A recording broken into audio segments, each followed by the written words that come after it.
Au début, une grosse désorganisation, puis petit à petit, on a réussi à mettre des techniques sapeurs-pompiers, une organisation en place pour pouvoir avoir un triage correct du matériel. Et tout doucement, notre hôpital a grandi. On a eu d'abord des murs, puis après une salle de déchocage, puis après un peu de radio, puis maintenant un bloc opératoire. Et on a terminé par pouvoir voir à peu près plus d'une centaine de personnes par jour.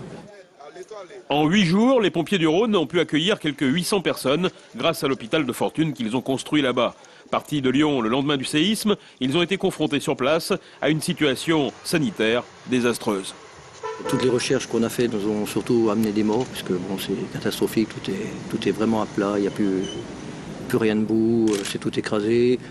On a été très dur au début, puisqu'on était en première mission sur un collège où on a dénombré quand même 37 morts sur le collège lui-même. On a eu une autre mission dans une maison où là il y avait des bruits, mais bon, le fait que manque de gros matériel lourd sur place, puisque c'est pas mal de béton, nous ont vraiment pas permis d'arriver à temps à la personne, donc elle était décédée.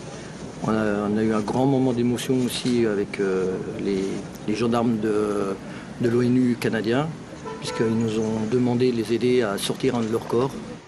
Les 5 Lyonnais ont été incorporés dans un contingent guyanais, ce qui leur a permis une approche plus facile de la population. Malgré tout, de nombreux Haïtiens sont encore sous le choc, près de 2 semaines après le séisme.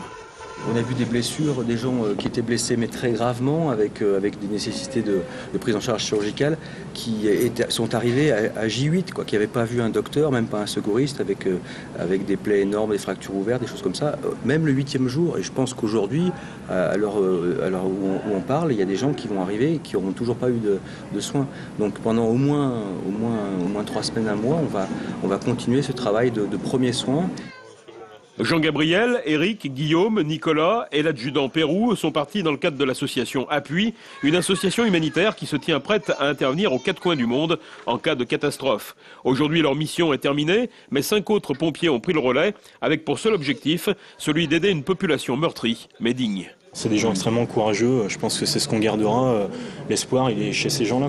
Nous effectivement on les aide à reconstruire parce qu'on a des moyens humains, matériels, techniques, mais après c'est des gens extrêmement courageux, ils ont tous envie de reconstruire, ils ont déjà recommencé à vivre. Et je pense que voilà, on a juste une aide à leur apporter, il faut leur apporter, et puis eux ils feront le reste. Voilà.